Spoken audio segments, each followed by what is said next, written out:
Hi, lovely to have you along with us again. Very big welcome to new subscribers. We have had a few more. Really lovely to have you along with us. I'm really grateful for your support and for all of those who have always been with me from the beginning. It's lovely to be able to chat with you. Just in case you're new to the channel, this is our suburban 2-bed council house that I have considered and made as much a feeling of coziness into a cottage home as I can, where we make, do, mend, craft, upcycle, recycle, do everything we possibly can in a frugal way as we possibly can, trying to be as environmentally sensitive as we can in our situation, and then we share it with everybody else. Yeah, I've missed one video this week. It's just gone completely cuckoo, and you'll probably only get this one by late tonight. So the next one will be Saturday morning, hopefully.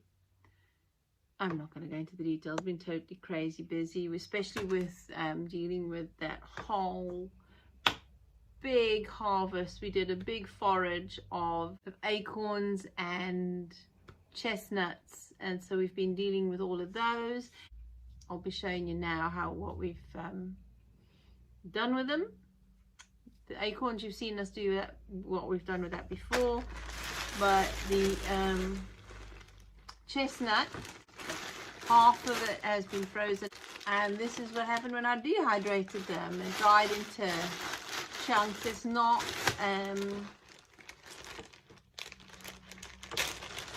it's not easy to break it up. They're dry,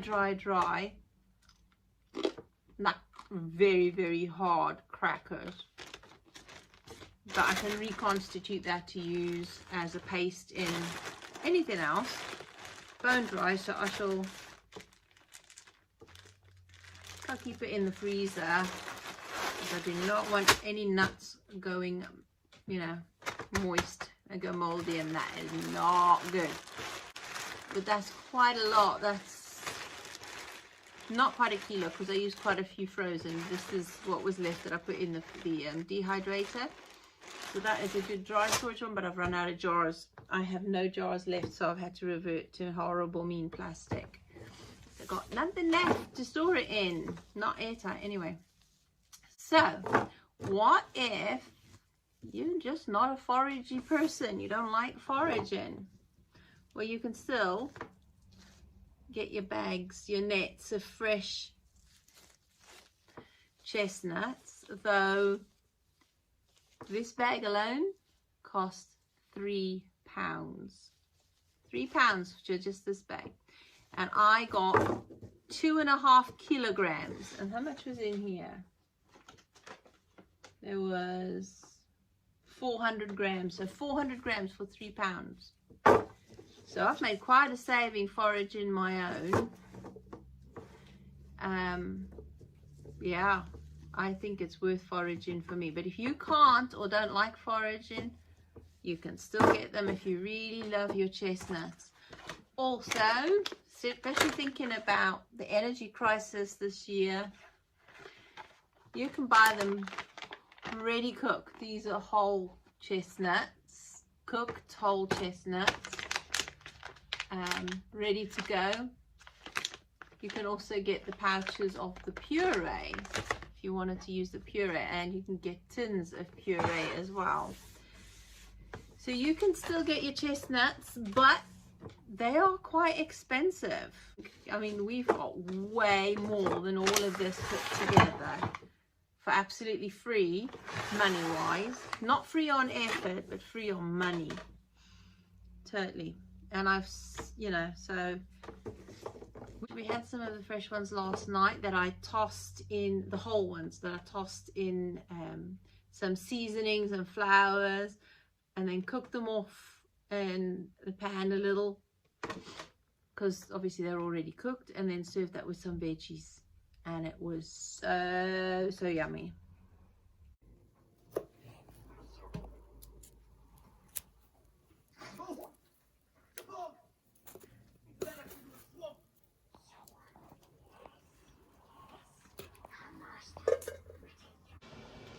I got my jam pot boiling so that I can just boil up the chestnuts.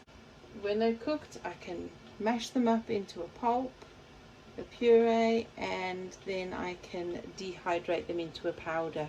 So I've got chestnut powder I can use either for a flour to mix in with baked goods, or for stuffings, or for desserts, or whatever else like that. Some of them I will freeze whole once they're cooked. I will just freeze them as they are whole, ready for like Christmas dinner or anything else I want to use.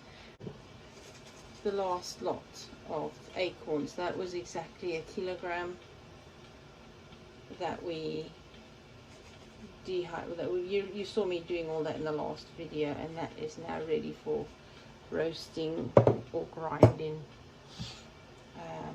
The hawthorn leaves dried, bone dry, crisp dry in the dehydrator. So anyway, back to the chestnuts. Lovely big bowl full. That took us hours of getting them out the skins. A lot of people cut across in them or a slit and then roast them, and then spend ages trying to get the cooked chestnut out of the skins, which is a pain in the butt, and especially, well, which is a real pain. I want to show you this, physically a pain. It's too hot. But I want to show you how the best way we found to peel and skin our chestnuts, right? Take a knife, keep your fingers away, just a sharp knife, score the skin, both sides down, right? The skin comes off very easily, really. Especially, I mean, these ones we picked last week. They were the same as this, not quite ripe, but within 2 or 3 days they went brown. We found they're easier to peel before they go brown. I'm sure everybody knows that from buying them in the shops at Christmas time. But look at that, really easy. So you got the skin with a furry, hairy inside, and then you've got another skin. I don't know if you can see this really. And I just literally stick it in under. You can see as I lift it with a knife, you can peel that, and sometimes it comes off in a nice big piece like that. And then you know it's nice and clean when you can see all the ridges. If it's still like that smoothish, it's still got a skin on there. That's the bit that goes that pinky grey colour. Perfectly clean and beautiful. And that's how we did it. And the green ones that are not as ripe yet as the brown ones, they are so much easier to peel. Look at that. And then to skin. And again, underneath is the best place to start, just by tickling it a bit, and then you can pull quite big chunks off.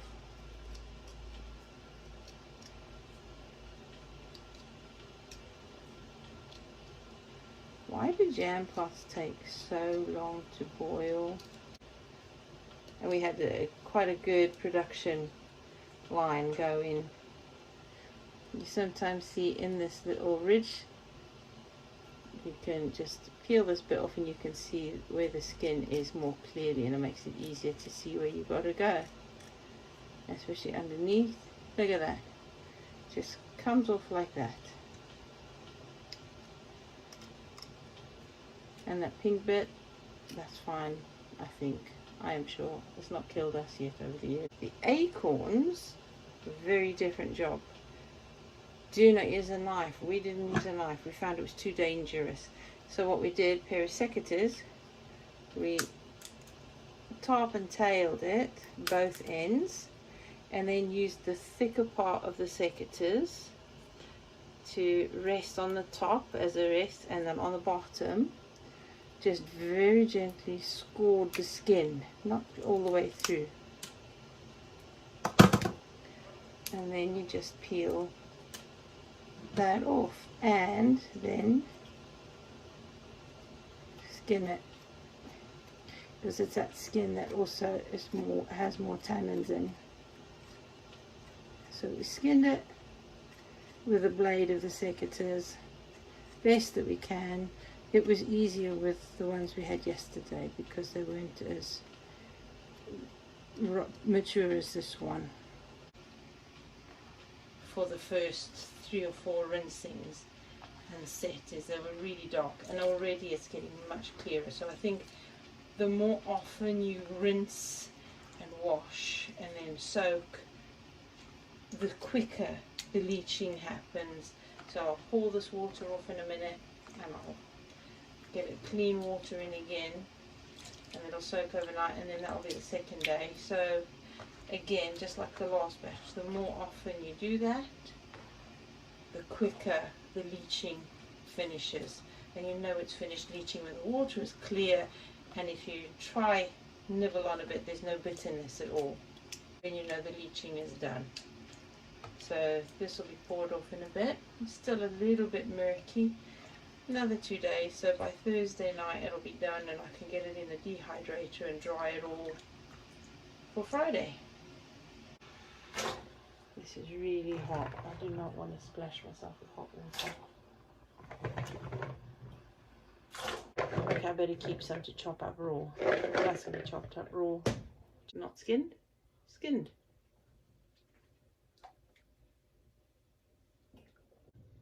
I've got them cooked as far as I want them cooked. Some of them are just breaking up too much. So I don't want them to cook away completely. Okay, this is one of the ripe ones, the very ripe ones. And these are the slightly greener ones. They still they just fall apart, whether they're the greener ones or the riper ones. Where the greener or riper ones, they literally just fall apart.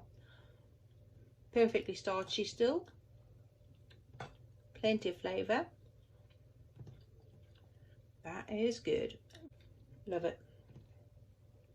I've put all the chopped up ones in a tub that will go in the freezer now, so they can go in with bean burgers, stuffings, all sorts of stuff like that. Vegan, no meatballs, just for a bit of nicer texture and more fibre and carbs. That I'm going to leave cool off in the water it's in, because it's way too late at night to do anything with right now, and I don't want to be rinsing them off and leaving them stand all night. Although it'd probably be better off rinsing them off and cooling them off quickly. Maybe I should do that. It cost a fortune in the shops to buy. Yeah, and it would be, because now we know. I mean, I'm sure that commercial growers have all their machinery and equipment that make the job a lot more economically viable. But we know what it's like to harvest, to forage, to process, and then to cook it. So we will respect it and be more frugal with it, so that we don't waste it and that we don't have too much of it. We're not going to be gluttonous over it. A lot of effort for something very special, and most definitely worth it. Got the dehydrator set up, ready to go. I haven't turned it on because you wouldn't hear what I'm saying. It's an old one and quite loud. But I have blitzed up half of the chestnuts into as smooth a puree as I possibly could. I have 2.5 bags full of the whole ones cooked, and I've frozen them. Frozen whole ones, you know how we use them. The mashed ones could use as normal puree. I could freeze some, actually. Freeze some puree ready done. Absolutely delicious. Loving these oven tray liners.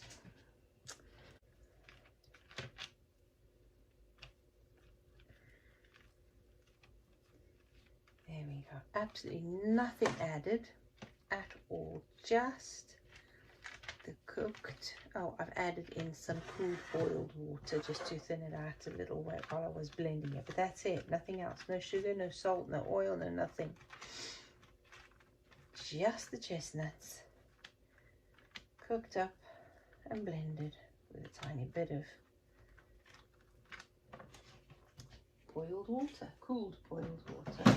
So that is it for the chestnuts. I think we're done with foraging for this year. I would have liked to get some conkers so I could experiment with making soap from conker and also making a balm for veins, leg veins. So I'd have liked to do that, but I'm knackered. I don't want to be doing any more foraging now because I have got a huge amount to do. Got a lot to do. I've still got crafts to finish. I'm almost finished with the winter prepping as well. So I think I'm going to be going from next week. I think I'm going to be going back to 1 video a week because I am absolutely exhausted. It actually does take quite a lot, even at this amateur scale. The videos that I make, nowhere near what other people do on YouTube. I don't know how they do it, really, I don't.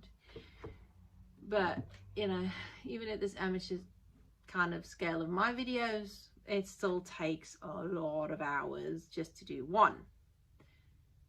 So in between everything else that I've got to do, I just wanted to show you as I did it, all the winter preparations and the foraging came up because I told you I really wanted to do it and this is the time to do it. So like I said, next year I'll show you, I'll schedule it in better and put it on the calendar so that I could do better by you, give you more value. But you know, in the meantime,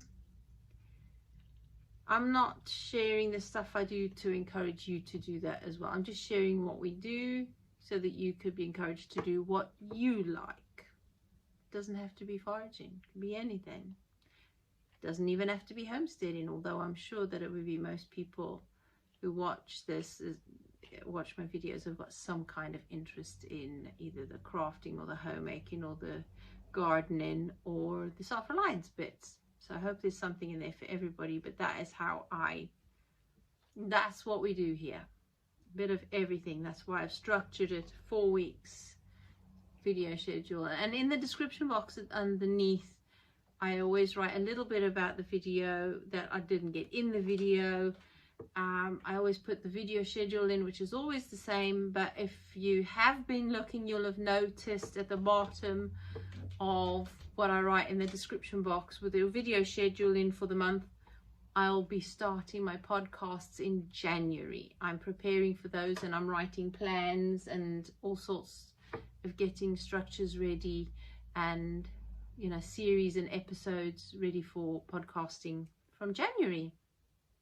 I do have some plans for a short break from YouTube, Facebook, all of it, for a couple of weeks in January, but I'll let you know more about that in December. And that is not that far away. Oh my days, can't believe it. It's only just over 2 months. Gosh, time's gone so fast this year. So yeah, I need to wind down and slow down a bit now. I've done most of the winter preparations as far as we could afford. Anyway, there's always a lot more we could do, and if I had more money, I would do a great deal more. Oh, I did order a Dutch oven, so I'll show you that probably in the next video or maybe next week. Yeah, so I'll let you know what else we're doing. There isn't much more that I can think of that we can manage, either physically, financially, or mentally manage anymore. Yeah, I think I'm just gonna wing it for a bit from now on and go back to doing 1 video a week because I'm getting exhausted. Even now I've gone blank. I need to go and get food. My food's probably burning on the cooker. I better go check it, don't I? It's perfectly fine. It's on the lowest setting, just staying warm. Lovely leftovers that I had in the freezer from a stew from last week, and I've warmed it up and changed it up slightly and put a few more fresh vegetables in to refresh it a bit, and it's a very quick, easy supper. So I'm glad of that, because today's not been one of those where I have hours to cook, and it's quicker on the cooker to warm up when you've got a pre-prepared meal. Another thing that's handy to have in the freezer to stop us using too much fuel, because I work every day. I think I take about an hour of an evening just to chill with hubby for a bit. Otherwise it's work, work, work. That's just the way it's got to be for now, because I have a huge amount in the background working that you won't see till next year. Anyway, gotta love you and leave you. I'm waffling. No good waffling and boring you. I'll see you in the next video. Until then, don't forget to like, subscribe and share if you haven't already done that. Anyway, I'm done. I'm really done. I'm gonna go and get food dished up for supper and then get on with work. So until next time, have a lovely week. Do take care, folks. I'll speak to you soon. Bye-bye.